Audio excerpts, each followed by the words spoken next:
Domingo segundo de Cuaresma. Lectura de la epístola del apóstol San Pablo a los tesalonicenses. Hermanos, os rogamos y exhortamos en el Señor Jesús, que pues aprendisteis de mí cómo debéis proceder para agradar a Dios, procedáis así para más aventajaros. Ya sabéis qué preceptos os di de parte del Señor Jesús. Esta es la voluntad del Señor, vuestra santificación, que os abstengáis de la fornicación, para que sepa cada uno de vosotros poseer su propia esposa casta y honestamente, no con pasión de concupiscencia como los gentiles que no conocen a Dios. En esta materia ninguno con violencia o con engaño haga injuria a su hermano, porque el Señor es vengador de todos estos crímenes, como os lo tengo dicho y protestado. Pues no nos llamó Dios a la impureza, sino a la santidad en Jesucristo nuestro Señor. Continuación del Santo Evangelio según San Mateo. En aquel tiempo tomó aparte Jesús a Pedro y a Santiago y a su hermano Juan, y los llevó a un monte alto, y se transfiguró ante ellos. Su rostro resplandeció como el sol, y sus vestiduras blanqueaban como la nieve. Y en esto se aparecieron Moisés y Elías, que hablaban con él. Pedro, tomando la palabra, dijo a Jesús: Señor, bueno es quedarnos aquí. Si quieres, hagamos aquí 3 tiendas, una para ti, una para Moisés y otra para Elías. Todavía estaba Pedro hablando, cuando una nube resplandeciente los envolvió, y resonó una voz desde la nube diciendo: Este es mi Hijo amado, en quien bien me complazco, oídle. A esta voz los discípulos cayeron rostro por tierra y sintieron gran temor. Mas Jesús se acercó a ellos, los tocó y dijo: Levantaos y no temáis. Ellos alzaron sus ojos y a nadie vieron sino solo a Jesús. Y al bajar del monte, Jesús les propuso precepto diciendo: A nadie contéis esta visión hasta que el Hijo del Hombre resucite de entre los muertos.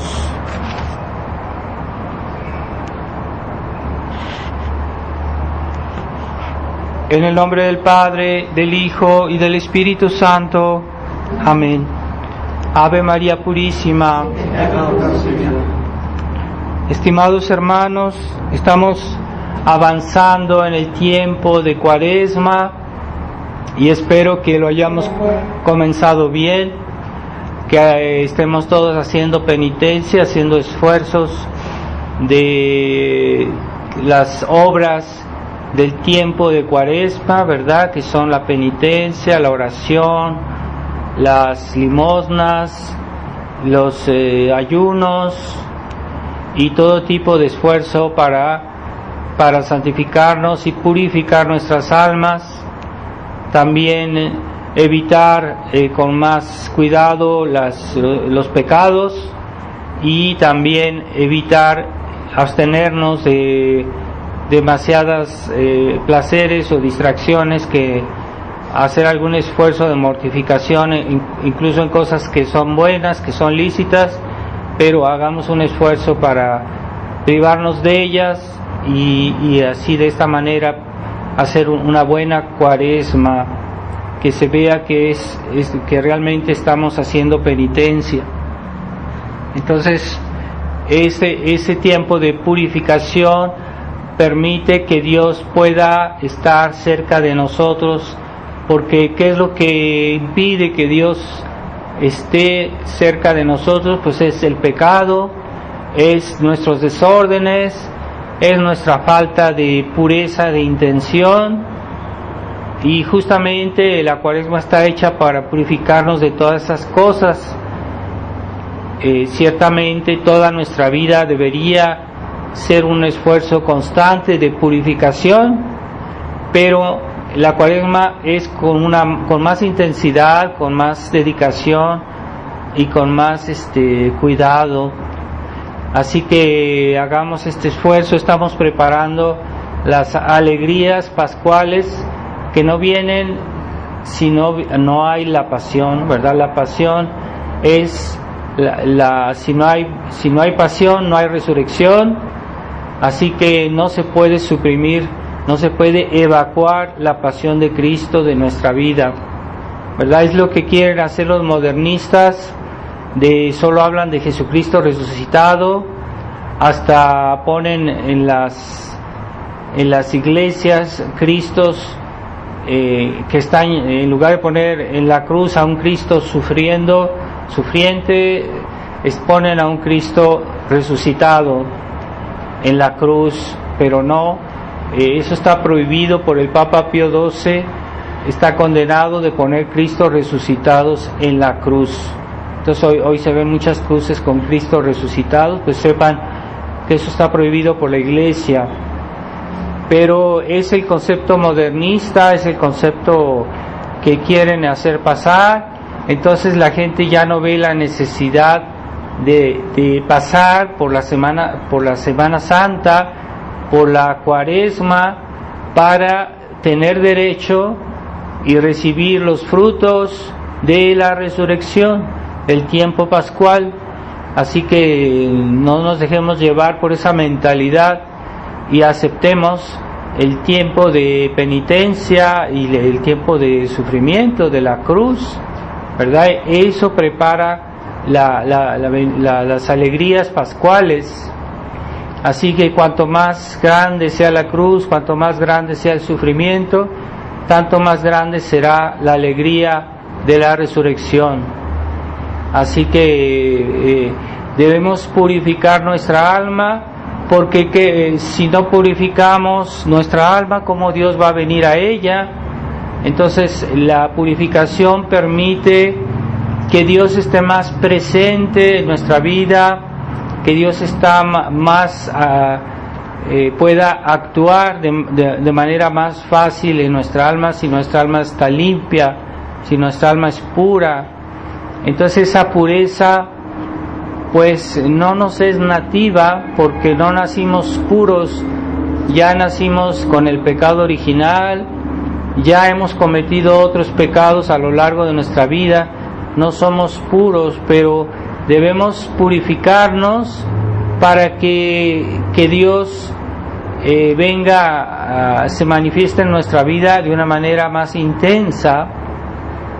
Por eso los santos tenían mucho cuidado en purificar su alma, purificar su vida, purificar su intención, ¿verdad? Y eso hacía que Dios estaba más presente en ellos, ¿verdad? Es muy importante que comprendamos la importancia de la purificación.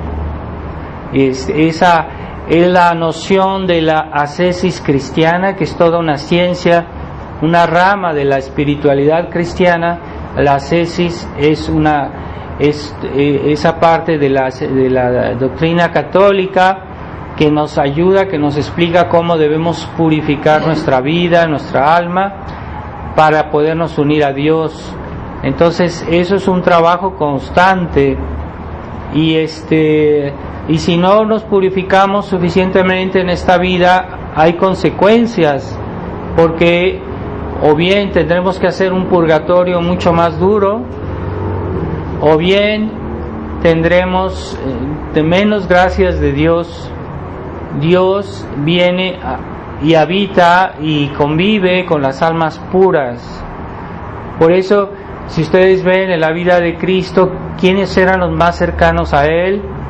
Pues las almas más puras: la Inmaculada Concepción, la Virgen María, San Juan, el evangelista casto, pensemos a San Juan Bautista también. Todos eran almas muy puras. También Santa María Magdalena, que fue muy pecadora, pero se volvió pura por la contrición, por la penitencia. Así que nadie debe desesperar y decir, bueno, yo soy un pecador, y Dios no me quiere, no quiere estar conmigo. No, cualquier pecador, cuando cambia su intención, purifica su corazón, purifica su intención, sus deseos, puede volverse un alma pura, como Santa María Magdalena, que también fue muy cercana a nuestro Señor, pero porque se purificó de sus pecados. Entonces ella hizo penitencia toda su vida de sus pecados. Ya la había Dios perdonado, ya había sido perdonada por nuestro Señor, pero ella hasta su muerte siguió haciendo penitencia toda su vida. Entonces debemos tener ese espíritu de purificación para que Dios esté cerca de nosotros. Dios no puede convivir con el pecado, y en la medida que nosotros pecamos, en esa medida Dios se aleja de nosotros. No hay convivencia entre la luz y las tinieblas, entre el pecado y la gracia. O sea, en la medida que nosotros nos implicamos en el mal, en esa medida Dios se aleja. Y hay personas que por el solo hecho de no quererse acercar a Dios se vuelven culpables porque es nuestro deber acercarnos a Dios. Dios quiere eso, y cuando uno rechaza a Dios por el hecho mismo, el demonio, si no nos queremos poner en manos de Dios, por el hecho mismo nos ponemos en manos del demonio. Es automático, es inevitable, no hay otra posibilidad, no hay otra opción. Entonces, si queremos si no queremos a Dios en nuestra vida, aun si no lo ofendemos gravemente, aun si vivimos solo en la superficialidad, en cosas que no son muy graves, pero por el hecho mismo de excluir a Dios de nuestra vida, por el hecho mismo, el demonio viene a ocupar ese lugar vacío. No hay intermediario entre las dos cosas. Así que debemos tener conciencia de eso. Y nuestro Señor, cuando se transfiguró delante de los apóstoles, quería que por la presencia de su divinidad, que se manifestó en ese momento con su gloria, quería fortificarlos, porque pronto ya iba a sufrir su pasión, y quería que los apóstoles, cuando viniera ese momento de la pasión, fueran fuertes y que no se desanimaran y que no perdieran la confianza.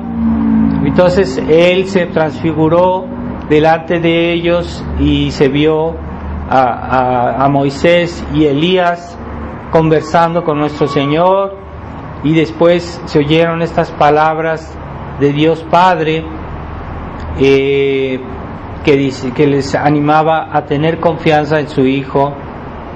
Y esa nube, los padres de la Iglesia dicen que era el Espíritu Santo, que se manifestó de esa manera, como en otra manera se manifestó como una paloma.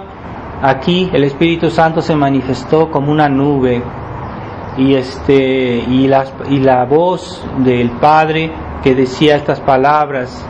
Así que de esa manera nuestro Señor quería confirmar a sus apóstoles, porque después venía el tiempo de la prueba, y el problema es que ellos no fueron realmente fieles a todas esas gracias, porque después las olvidaron o no hicieron todo lo que debían, y por eso cuando vino la pasión se desanimaron, perdieron la confianza, perdieron hasta su fe, fue sacudida, porque no fueron fieles a esas gracias completamente. Yo no digo que completamente fueron infieles, pero en parte sí fueron infieles.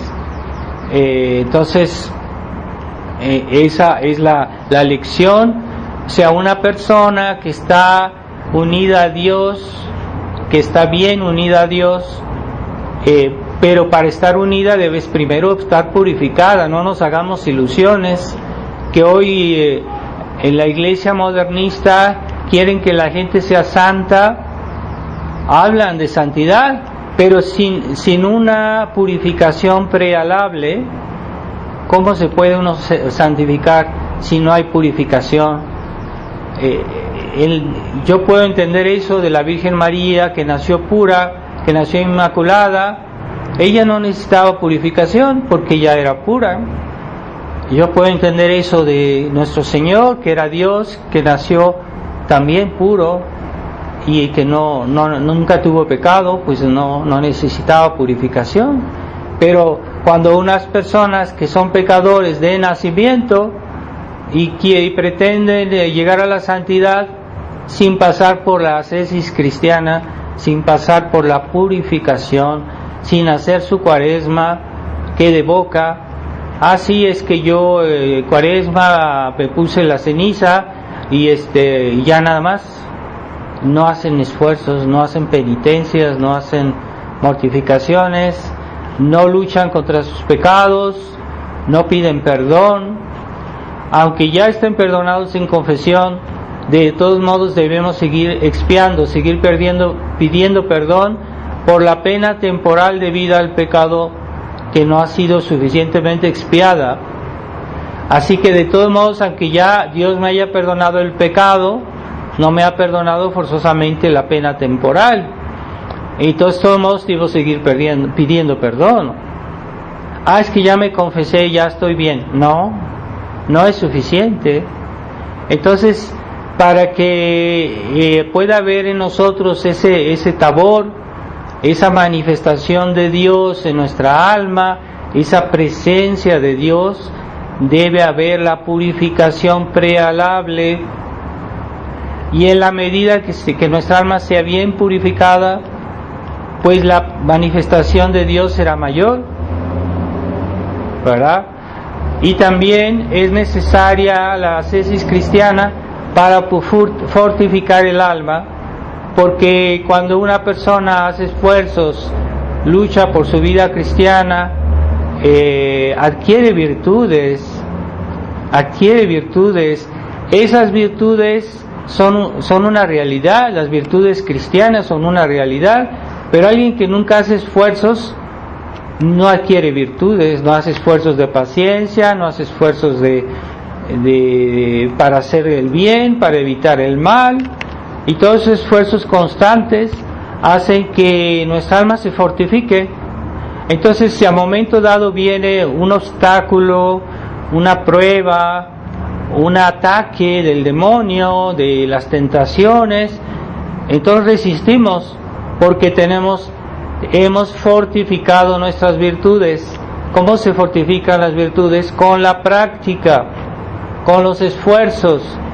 Alguien que no hace esfuerzos de paciencia nunca adquirirá la virtud de paciencia. Está claro que para adquirir la paciencia hay que hacer esfuerzos de paciencia. Y quien hace esfuerzos de paciencia adquiere la virtud de paciencia. La paciencia no viene sola. Hay personas que en su casa nunca les exigieron los papás de hacer esfuerzos. Entonces, cuando los niños estos crecen, se ven en una situación difícil, en una situación complicada, luego se desesperan, luego se pierden la esperanza porque no tienen la paciencia. No basta que esos hijos sean buenas personas, que no hayan hecho mal a nadie, que no hagan el mal, no es suficiente. Hay que adquirir las virtudes cristianas. Hay muchas virtudes, hay que ejercitarlas, ¿verdad? Yo ejercito las virtudes cuando en situaciones particulares yo hago lo que debo hacer, ¿verdad? Por ejemplo, la virtud de justicia. Yo no puedo adquirir la virtud de justicia si cuando estoy delante de otra persona no le doy su lugar, respeto sus derechos, sus bienes.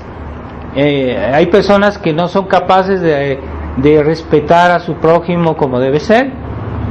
pues su virtud de justicia está cojeando. Entonces deben adquirir esa virtud ya desde niños. Los papás deben decirle a los niños: respeta el derecho de tu hermanito, de tu hermanita. Y hay papás que nunca se preocupan de esas cosas. Lo que quieren es que sus hijos no los molesten, y los regañan cuando sus hijos los molestan, pero es que no se preocupan de ver por qué los niños tienen problemas. Entonces hay que explicarles: mira, esto no es tuyo, esto es de tu hermano, déjaselo, no tomes sin pedir. Justicia, eso se llama justicia. Entonces la virtud de justicia se adquiere con los hechos, con los gestos, y si tú no lo haces como debe de ser, no vas a adquirir esa virtud.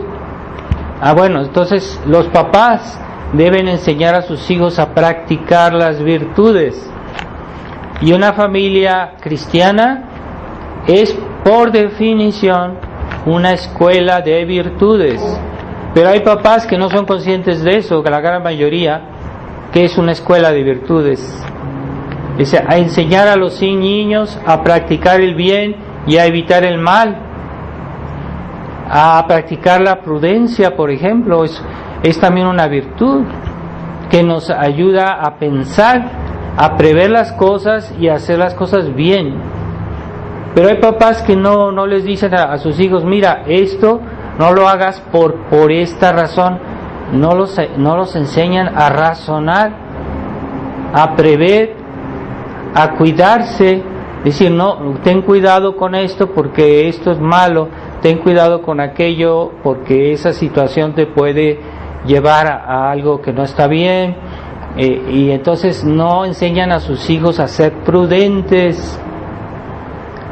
Entonces al primer amigo que tienen los va a seducir, los va a engañar, los va a llevar al mal, porque esos niños no tienen anticuerpos. Sus papás les dijeron: no hagas mal a nadie, pero ya, es todo. Pero no les han enseñado a luchar contra el mal. El mal es una realidad, y en la iglesia modernista nos quieren hacer creer que todos son buenos y que no hay que juzgar, que no hay que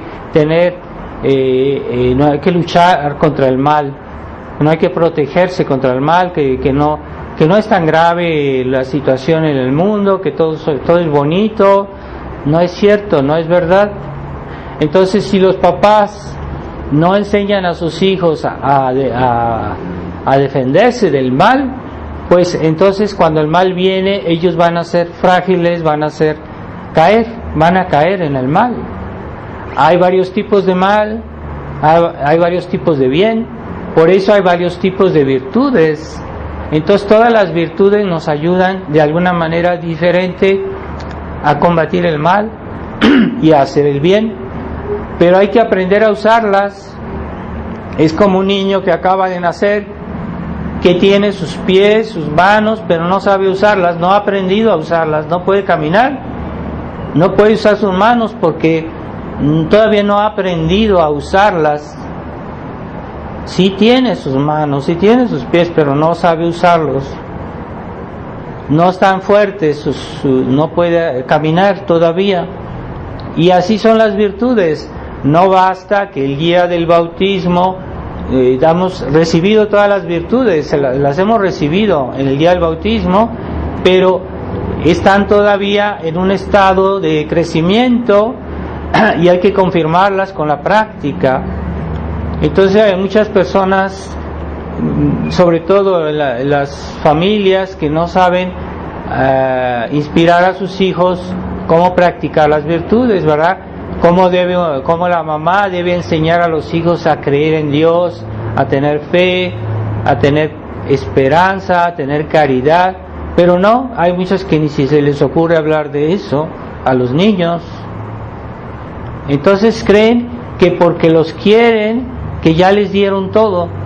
Eso no arregla la situación. El hecho de querer a sus hijos, hasta los gatitos, a los perritos quieren a sus cachorros, pero no quiere decir que les han dado lo que debe recibir un niño. Es las virtudes cristianas. Esas virtudes cuando en la vida no basta no solo hacerlas crecer, hay que purificarlas.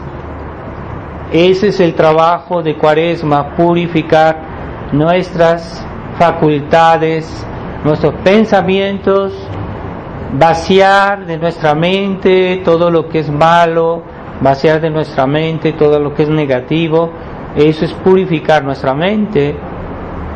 De nuestra voluntad debemos vaciar de nuestra voluntad todos los malos deseos, claro que sí, pero también los deseos imperfectos, no solo lo que es francamente malo, sino también aquellas cosas que son buenas, pero que son tal vez un poquito excesivas, así que debemos mortificarnos de lo que nos gusta.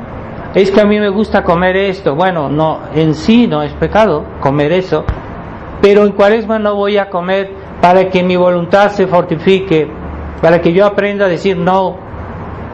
Bueno, una persona que no sabe decir no, siempre dirá sí. Y así que viene Dios, le dice sí, después viene el demonio y le dice sí también. Entonces no tiene fortaleza, no tiene una voluntad fuerte, no ha purificado su voluntad, ¿verdad? Y así todas nuestras facultades, ¿verdad? Nuestros sentimientos, hay que purificarlos. No todo lo que nos atrae, lo que nos gusta es bueno. Hay cosas que nos atraen, o hay personas que nos caen bien, pero que no son buenas compañías, y debemos evitarlos. Es que yo estoy muy a gusto porque esta persona es muy agradable, etcétera. No, es una cuestión solo de simpatía. Debemos ver las cosas como Dios las ve, y aunque una persona parezca simpática, a veces hay personas muy simpáticas, incluso muy educadas, que hacen conversaciones muy malas, que hacen sugestiones muy malas, son personas muy agradables. Sí, entonces no hay que creerse que como por una persona es amable, está bien intencionada. Hay mucha gente así que dice, no, es que esta persona es muy amable, y ¿quiere decir que es buena? No siempre. A ver, puede ser, pero no es siempre así, ¿verdad? Hay unos abogados que son muy amables, pero se enriquecen a expensas de sus clientes, pero son muy amables. Entonces la gente tonta cree porque es amable, porque es simpático, porque es agradable. Y hay personas que son un poco desagradables, pero al mismo tiempo son más apegadas a Dios, son más respetuosas de la ley de Dios, y esas personas, aunque sean un poco desagradables, no son más benéficas. Su amistad nos es más benéfica. Entonces ciertamente muchos católicos tienen sus defectos, a veces hay personas que tienen su carácter un poco difícil, pero no hay que centrarse tanto en eso. Hay que ver, es que esta persona ama a Dios, esta persona trata de hacer la voluntad de Dios, esta persona da ejemplo de virtudes. Bueno, entonces no me voy a fijar tanto en sus defectos, o porque es fea, porque no tiene defectos físicos. No es lo más importante eso. Hay personas que siempre están viendo la apariencia, y la apariencia no es todo.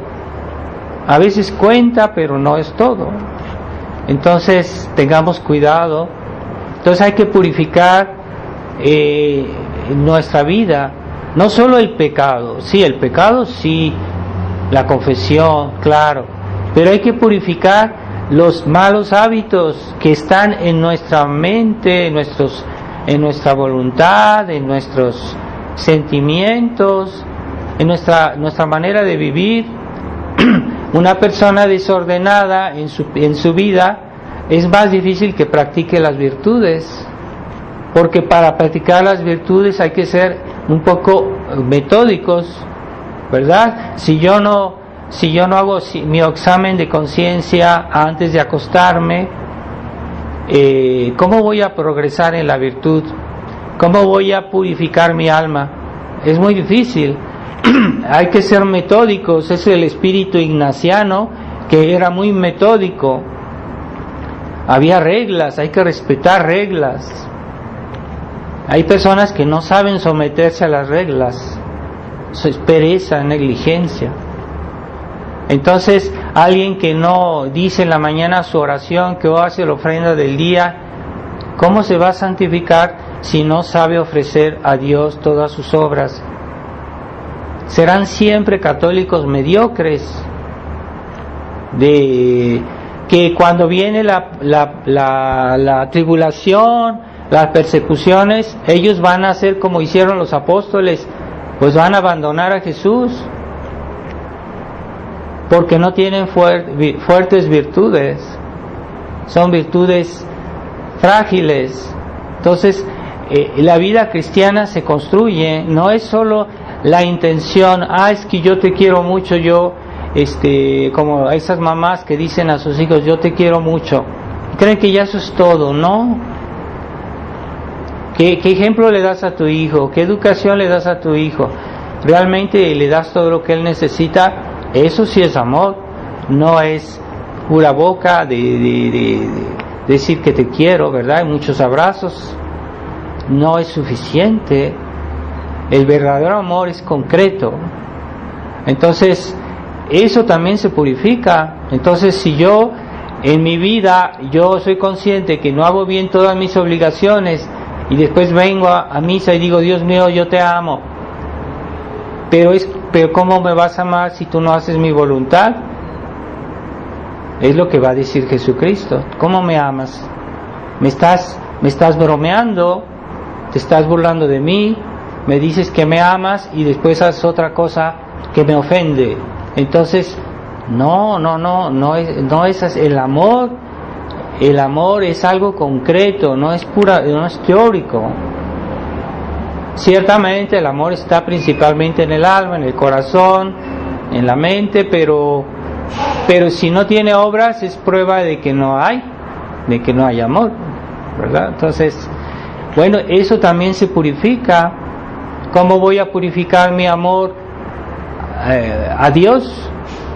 Pues deshaciéndome de los amores terrenos, purificándome de los amores ilícitos, pero también de los lícitos. Ahí es una mejor purificación, cuando yo me purifico también de las cosas que yo amo, que yo quiero, para que mi amor por Dios sea todavía más puro, que sea oro, que no sea oro de 14 quilates, que no sea oro de 16 quilates, sea oro de 24 quilates. Es un amor puro que se obtiene por la mortificación. Entonces, yo quiero mejorar ese amor a Dios. No basta decir, es que yo te quiero mucho. No es suficiente. Hay que hacer actos que purifican ese amor, y a veces privándonos del amor a las criaturas, eso hace que nuestro amor a Dios se purifica, se vuelve oro de 24 quilates. Entonces, ¿por qué la Iglesia nos dice ayunen? ¿Es que comer es pecado? No es pecado comer, pero la Iglesia nos pide privarnos de algo que es bueno, que es legítimo e incluso necesario, para mortificar nuestro amor a las criaturas y para que el amor a Dios se vuelva más puro. Así que la mortificación es buena. Es que yo me privo no solo de la comida, también me puedo privar de cosas que a mí me gustan, ¿verdad? Pues en esta Cuaresma trataré de no ir, por ejemplo, hay varias maneras de mortificarse, ¿verdad? Pero, por ejemplo, no oír música, no comer cosas que me gustan, ¿verdad? Comer lo que no me gusta, por ejemplo, es también una manera de mortificarse. Para adquirir la paciencia, soportar las personas molestas. Es que hoy hay gente que no es incapaz de soportar una persona molesta, y consideran que es una injusticia que le impongan estar con una persona molesta. Pero no, eso forma parte de la mortificación cristiana. Y uno aprende a ser paciente. Es una virtud en la paciencia. Yo me acuerdo muy bien de Monseñor Lefebvre en el seminario. Cuántas ocasiones lo vi de tener una gran paciencia en situaciones muy difíciles, y no se enojaba y manifestaba una paciencia, una comprensión con personas que no se lo merecían. Y bueno, él nos dejó el ejemplo de paciencia. Que después nos vengan a decir la prensa, los medios de comunicación, que era un hombre duro, que era un hombre así intransigente, ¿no? Era una persona muy dulce, pero justamente porque tenía esa paciencia, que cuando vino el momento de la contrariedad se supo sobreponer. Entonces todos los obispos claudicaron, la iglesia se hizo modernista. No todos, siempre quedan algunos que no son, pero él no se dejó llevar por la mayoría y resistió. ¿Por qué? Porque tenía virtudes. Es que las virtudes, qué bien que él tenga virtudes, pero no, es que las virtudes se adquieren. Es que él no, esas virtudes él no las tenía así por casualidad. Él hizo esfuerzos toda su vida para llegar a ese grado de virtud. Por eso nos dio el ejemplo. Así que si nosotros vemos que en ciertas situaciones nosotros somos frágiles, ¿qué quiere decir? Que tenemos una deficiencia en las virtudes. ¿Qué quiere decir? Que debemos especialmente tratar de crecer en esas virtudes que nos faltan. ¿Y cómo adquiero esa virtud? Pues cada virtud es diferente, pero hay que ejercitarla. Es como una persona que tiene músculos, pero que está todo el día acostada, toda la semana, todo el mes. Esos músculos van a debilitarse y ya después no va a poder ni caminar porque no tiene músculos, porque no los ejercita. Así son las virtudes, igual. O sea, si yo no practico las virtudes, las voy a perder. Y entonces necesito practicarlas para crecer en el amor al bien y en el odio al mal. Ese es el aspecto que ha faltado mucho en la espiritualidad cristiana, incluso ya antes del concilio, con ese buenismo romántico, estilo liberal, que muchos lo han bebido en sus casas, en sus familias, desde niños, y piensan que el ser buenos es solo hacer el bien. También ser buenos es combatir el mal, defenderse del mal, erradicar el mal. Primero de nosotros, claro está, cuando combatimos nuestros vicios, pero si no los combatimos, si no vemos mal en ningún lado y que consideramos que no hay que hacer esfuerzos porque ¿por qué tengo que hacer esfuerzos si yo no estoy obligado? Y cosas de ese tipo de reflexiones, ¿verdad? Entonces a los niños, ¿por qué los voy a hacer esfuerzos, pobrecitos? Ellos no han hecho mal a nadie, son niños, hay que dejarlos tranquilos. No, los niños deben aprender a hacer esfuerzos de paciencia, de obediencia. A veces es difícil obedecer, pero cuando uno obedece adquiere la virtud de obediencia. Y los papás, es que yo no quiero forzar a mis hijos porque eso debe salir de ellos. ¿Cómo va a salir de ellos si los niños también tienen los efectos del pecado original y también están inclinados al mal? Tal vez no se note mucho cuando son chicos, pero sí tienen esa inclinación.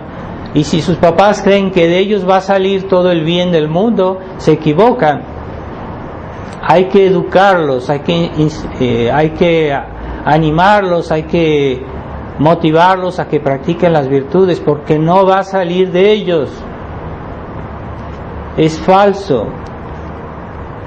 Las virtudes amén, es una gracia muy especial de Dios. Hay personas que de niños que vivieron una gracia muy grande de Dios, como hay unos santos que ya de niños pero fue una gracia especial de Dios. Pero debemos luchar constantemente para erradicar el mal de nuestras almas. Quiere decir que somos enemigos, nosotros somos enemigos del mal. Y los católicos liberales, el buenismo romántico, no son enemigos de nadie, ni del demonio. No son enemigos del demonio, no son enemigos de la gente mala. Hay gente mala en el mundo. Si somos católicos, somos cristianos, somos enemigos de esa gente, somos enemigos. Es que yo no quiero faltar a la caridad. Te equivocas, somos enemigos. Eso ha hecho mucho daño, ese buenismo romántico en la vida cristiana. Y ya no hay cristeros, ya no hay gente. Ya el espíritu cristero aquí en México desapareció prácticamente, porque ya todos somos amigos.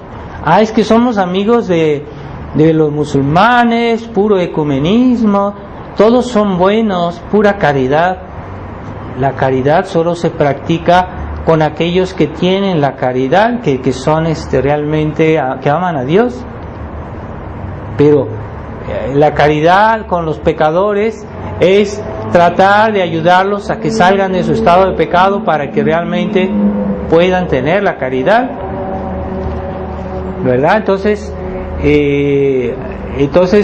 no se trata de hacer mal a la gente, sino se trata de hacer mal al mal.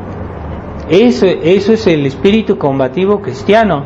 No se trata de faltar a la caridad, no hay que faltar a la caridad, pero cuando algo está al servicio del mal, cuando algo es malo en sí, hay que combatirlo y hay que odiarlo. Hay que odiar a los vicios. Por ejemplo, si mi amigo, la persona, mi prójimo, tiene un vicio, por ejemplo, de la envidia, yo puedo odiar su vicio, lo puedo odiar con toda mi alma. No odiar a la persona, pero sí puedo odiar su vicio, y hay que odiarlo, siempre tratando de salvar a la persona, sin odiar a la persona.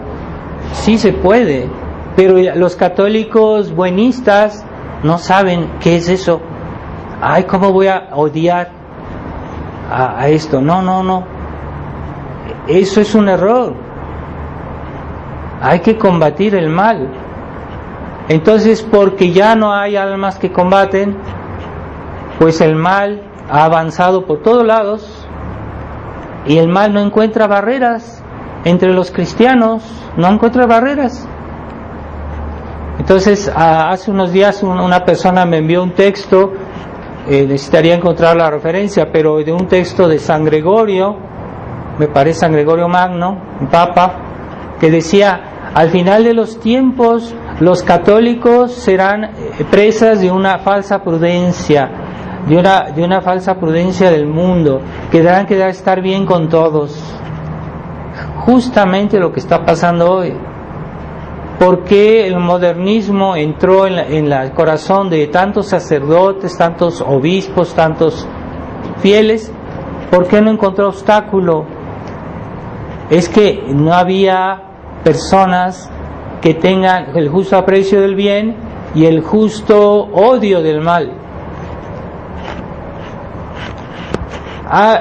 Padre, no falte a la caridad, no hay que juzgar.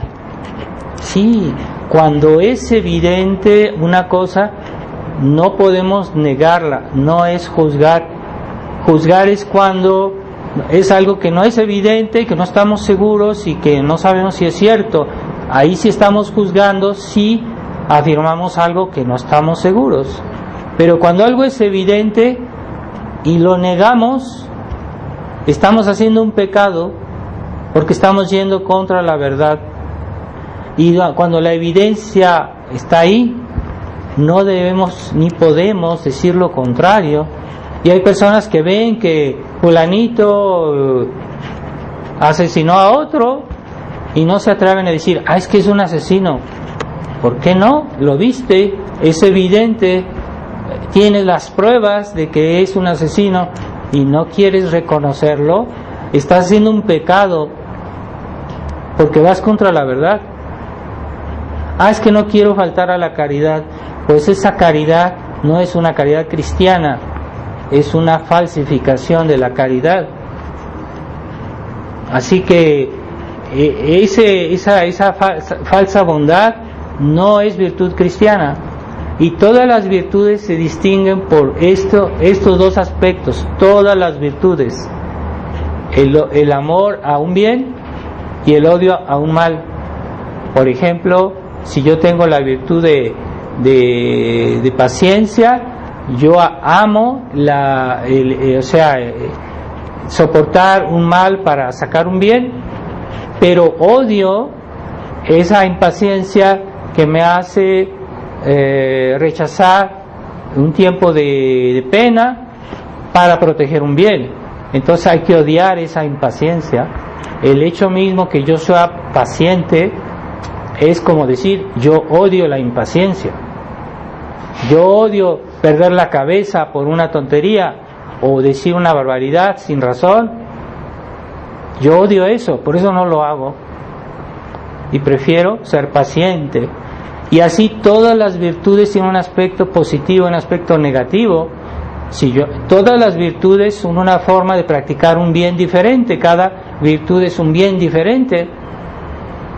Pero ese bien excluye el mal contrario, ¿verdad? Si yo elijo la virtud de prudencia, yo odio la imprudencia. Odio tomar decisiones a lo tonto, sin pensar, sin tomar cuidado. Yo odio eso, debo odiarlo porque es un mal. Todo lo que es malo tiene derecho al odio. Entonces, ¿yo puedo odiar a las personas? No puedo odiar a las personas, porque Jesucristo nos puso en esta vida para que nos salvemos. Quiere decir que las personas, aunque estuvieran en pecado, debemos considerar la posibilidad que se puedan salvar, así que no podemos odiarlas. Pero odiamos tal vez si ellas personas son prisioneras de algún vicio, son tal vez culpables, pero odiamos eso que les hace daño a ellas, odiamos sus defectos. Sí podemos odiar si son seguros, si estamos seguros que sí los tienen. A veces no estamos seguros, entonces no debemos afirmarlo. Sí sería juzgar ahí. Pero si estamos con la duda, pues debemos rezar por si acaso, ¿no? Y debemos odiar eso que le hace daño a mi prójimo. ¿Acaso es pecado odiar la enfermedad del enfermo? Pues yo odio la enfermedad, yo trato de curarlo de esa enfermedad, de darle una medicina para que mate esos virus o esos bichos que él tiene, sí, pero hay que odiar la enfermedad, no el enfermo. Entonces, todas las virtudes tienen un aspecto combativo, ¿verdad? Entonces, si yo amo a Dios, pues yo odio todo lo que está contra Dios, ¿verdad? La caridad es el amor de Dios. Entonces yo odio, por ejemplo, esas sectas satánicas que se reúnen para odiar a Dios. Pues yo odio eso, ¿cómo no? Esas religiones satánicas, yo las odio, hay que odiarlas. No, es que yo soy bueno, yo no quiero pensar mal, yo no quiero juzgar. Ese buenismo es una tontería y es lo que ha debilitado más el cristianismo. Entonces hoy los católicos modernistas no saben protegerse, ¿verdad? Que viene un testigo de Jehová y les dice cosas que ellos saben que no están bien, pero no saben defenderse, no saben decir, poner un hasta aquí, mira, hoy no tengo tiempo, déjame en paz y vete a tu casa, ¿verdad? No es odio a la persona, pero uno pone las cosas en su lugar. Y hay que tener energía. Para tener energía hay que tener virtudes. Una persona que no tiene virtudes no tiene energía, no hace esfuerzos porque nunca ha hecho esfuerzos y consecuencia no tiene virtudes. Entonces la cuaresma es el tiempo de cuaresma es un tiempo de ejercicio para purificar el alma, purificar nuestras facultades y adquirir virtudes. Pero eso debería ser toda la vida, ¿verdad? Entonces la ascética cristiana nos enseña cómo combatir los vicios. Combatir quiere decir que estamos contra, que somos enemigos, que hay que odiarlos. Eso quiere decir combatir, ¿verdad? Entonces a veces hay personas que hay que combatirlas por lo que hacen, pero no les tenemos odio, ¿verdad? Como los cristeros combatían contra los enemigos de Dios, pero rezaban por ellos, no les tenían odio, pero hacían su deber de proteger, defender nuestra religión. Entonces no hacían con odio las cosas, y esa es la verdadera actitud cristiana. No tenían nada de liberal los cristeros. Ciertamente un extracto del pueblo de México eran liberales ya en esa época, y fueron los que no apoyaron a los cristeros, que les gustaba más bien su comodidad, su dinero, sus beneficios, y eso no ayudaron a los cristeros. Ya había una parte de la población en México que ya era liberal, pero todavía había una parte que era sana, que era realmente cristiana, y esa fue la que salvó el catolicismo en México. No es con gente liberal que se va a salvar la fe. Como esos, tenemos varios ejemplos, ¿verdad? Y ahora ese mal ejemplo se renueva en la Fraternidad San Pío X, que ya no quieren combatir, y cada día que uno escucha nuevas novedades de lo que pasa en la fraternidad, cada día están bajando más el tono, están bajando más el volumen del combate, discretamente, para que no se den cuenta los fieles, pero se están dejando llevar por esa mentalidad de compromiso. Es que no hay que provocarlos, no hay que llamar demasiado la atención, hay que todo se hace por las buenas. Ciertamente hay un aspecto de la vida cristiana que es tratar de convertir a los demás por las buenas, sí, pero cuando alguien se resiste, cuando alguien se endurece en su pecado, en su mal, entonces ya no es por las buenas. Por eso nuestro Señor, cuando los fariseos los imprecaba, los acusaba delante de todos, es que Jesucristo faltó a la caridad. No faltó a la caridad, ¿verdad? Y los santos combatían a los herejes y denunciaban sus pecados personales, hasta sus pecados personales de los herejes los denunciaban públicamente, los combatían de verdad, ¿verdad? Entonces hay que tener ese sentido, que la vida de la virtud no es solo es hacer el bien, sí es hacer el bien, pero también es combatir el mal, ¿verdad? Entonces yo quiero que una persona tenga buena salud, no solo le voy a dar vitaminas, también le voy a dar un antibiótico. Si está enferma, no basta darle lo bueno, sino también darle el contraveneno, el espíritu de combate, de lucha, de enemistad. Nosotros estamos en enemistad con el demonio, con las obras del demonio, con los pecados, somos enemigos. Es que hay católicos que no entienden ya eso, no lo entienden. Y cuando uno eleva un poquito la voz, se ponen tensos y dicen, es que está faltando a la caridad. No hay que exagerar. Veamos cómo nuestro Señor trató a los fariseos: sepulcros blanqueados, raza de víboras, sois hijos de Satanás. Así los trató. Hoy ya eso suena mal en los oídos de los católicos liberales. Entonces ya no hay que denunciar el mal, sí hay que denunciarlo. Entonces ese es el problema hoy de la Fraternidad San Pío X, que ya no quieren denunciar, y lo denuncian pero a muy bajito volumen. Entonces no, es que ahorita vamos a hacer todo por las buenas. Ya no hay enemigos en Roma, todos somos amigos. El Papa nos quiere, y cada vez que hace declaraciones diciendo que le molestan los tradicionalistas y eso, entonces de todos modos ya es ceguedad. No estamos contra el Papa, pero el Papa no nos quiere, entonces es nuestro enemigo, querámoslo o no, enemigo de la tradición. Y ahora acaba de hacer nuevas limitaciones para decir la misa, para dar permisos para dar la misa tradicional. Acaba de hacer otra vez más limitaciones, y ahora no son los obispos que dan el permiso de que haya un grupo de lugares donde se diga la misa tradicional. Ahora tiene que pedir permiso a Roma directamente. O se están limitando cada vez más, y no ven que porque en realidad esa misa no la quieren, en realidad la están persiguiendo.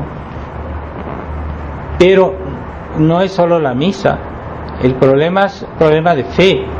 Entonces la misa es una parte de nuestra fe, pero no es todo. Entonces los tradicionalistas, Ecclesia Dei, y ahora los tradicionalistas de la Fraternidad San Pío X, que ya son lo mismo que Ecclesia Dei, entonces ya para ellos están siguiendo la nueva dirección. Ya no quieren atacar públicamente al concilio, y la misa es todo. La liturgia, pueden hacer muy bonitas ceremonias, pero la liturgia, la misa no es todo, no es toda nuestra religión. Antes está la fe, es más importante la fe. Es el problema de todas esas sociedades Ecclesia Dei. Por eso Monseñor Lefebvre decía a los fieles: no vayan a las misas de los que son Ecclesia Dei, no vayan, porque los van a desorientar, los van a hacer como ellos, y esos ambientes les afectan. Mejor quédense en su casa y digan el rosario, pero no vayan a esas misas. Porque ellos están, de alguna manera, respaldando incluso el Concilio Vaticano II, porque ya no lo denuncian. Y eso hoy ya es el caso de la Fraternidad San Pío X, que tampoco quiere denunciar. Así que ya la Fraternidad San Pío X es como las sociedades Ecclesia Dei, y yo desaconsejo a los fieles de ir a las misas de la Fraternidad San Pío X. Entonces hay algunos sacerdotes de la Resistencia que dicen a los fieles que vayan allá. Pues yo considero que están haciéndoles daño a esos fieles, y que los están desorientando, y que están saboteando la resistencia, sabiéndolo o no. De todos modos, es un hecho que están saboteando la resistencia, porque yo tengo mucha experiencia en eso, y muchos fieles que han continuado a ir a la Fraternidad San Pío X ya después abandonan la resistencia. No se puede ir a los dos lados. Entonces ahí también está un aspecto de la purificación, porque no hay que ver la espiritualidad cristiana solo en cuestiones puramente espirituales. No, la espiritualidad cristiana también es combatir a los errores en la vida social. Si yo soy muy santo, que digo muchos rosarios, que voy a misa, pero en mi vida familiar o en mi vida social hago cosas que son un grave compromiso, toda mi espiritualidad no vale nada delante de Dios, porque delante de Dios todo va junto. Entonces yo no puedo decir que tengo una vida cristiana seria si no respeto mis deberes religiosos públicamente. Así que yo no puedo tener una vida cristiana seria si yo voy a la misa del indulto. ¿Por qué? Porque esa misa no está bien, está solapando el Concilio Vaticano II. Y por más que yo haga penitencia, que diga oraciones, si yo voy a esas misas a sabiendas, pues mi vida cristiana no es seria, no es profunda. Por eso la misa conciliar no puede dar santos, no hay santos en la iglesia conciliar, y hay muchas falsificaciones, porque ha habido santos de la iglesia conciliar que han falsificado los milagros. Cuando se hace un santo se dan milagros como pruebas de que esa persona es santa, y para que se puedan canonizar se necesitan esos milagros. Pues en la iglesia conciliar se han falsificado los milagros para que fulanito sea canonizado. ¿Cómo es posible que canonicen a Juan Pablo II, el gran promotor del modernismo? Hizo muchísimo daño con su ecumenismo. Él hizo Asís, la reunión de Asís. ¿Cómo puede ser santo? Una persona así no puede ser santa. Eso ofende gravemente a Dios. Pues es que hay falsificaciones de los milagros para que lo canonizaran, pero esa canonización tiene varios vicios de forma. Esa canonización no tiene valor. No tiene valor. Así como hay que desconfiar mucho de los milagros eucarísticos que hoy dicen y que son falsificaciones. No podemos ya tener confianza en ese clero modernista que no tiene principios y pueden decir mentiras. No hay que ser ingenuos en esta situación. Así que tengamos conciencia que el mal existe. Es que yo supongo que todos tienen la verdad, todos tienen la razón. No. Si yo soy consciente que en este mundo existe el pecado original, que en este mundo existe el mal, existe, entonces yo debo tomar precauciones para que yo no me deje contaminar y no partir como diciendo todos son buenos, todo está bien, todo está correcto. No, debo tomar precauciones, poner barreras. Eso es lo normal. Entonces entonces quiero yo tener una vida cristiana seria. Primero debo erradicar el mal, ¿verdad? Y ya después que erradico el mal, ya puedo sembrar mi plantita, ¿verdad? Si quiero sembrar un jardín, primero arranco toda la mala hierba y después planto las rosas, ¿verdad? Porque yo no puedo plantar las rosas y la mala hierba va a ahogar las rosas. Así que en la vida cristiana hay un aspecto de purificación necesario. Si yo quiero tener una vida cristiana seria, si yo aspiro a la santidad, yo aspiro a una virtud mejor, tengo que también erradicar el mal. Y eso es la base para construir, ¿verdad? Entonces hay que poner las bases primero. Entonces el mal no es nunca base para construir. Entonces y entonces un alma purificada se vuelve la casa de Dios, porque Dios automáticamente, una persona limpia de corazón, una persona que odia el mal y que ama el bien, se vuelve la casa de Dios, ¿verdad? Se vuelve un pequeño Tabor, un alma buena que vive bien su vida cristiana sin compromisos con el mal. Es un pequeño Tabor. Ahí está Dios en su corazón y Dios la protege. Eso es lo que nosotros intentamos hacer en este mundo, que la santidad desaparece, ¿verdad? Pidámosle a San José, pidámosle a la Santísima Virgen, ¿verdad? Pensamos en la Sagrada Familia, que era un pequeño Tabor, esa casita de Nazaret donde Dios vivía, y que era porque se había erradicado el mal. La Virgen María es la peor enemiga del mal. La Virgen María se la representa aplastando la cabeza de la serpiente. La Virgen María no es pacifista, no es de esa caridad buenista, buenismo romántico, liberal. No, ella no es así. Se equivocan mucho los que quieren ver a la Virgen de esa manera. Ella es enemiga de la serpiente, por eso le aplasta la cabeza.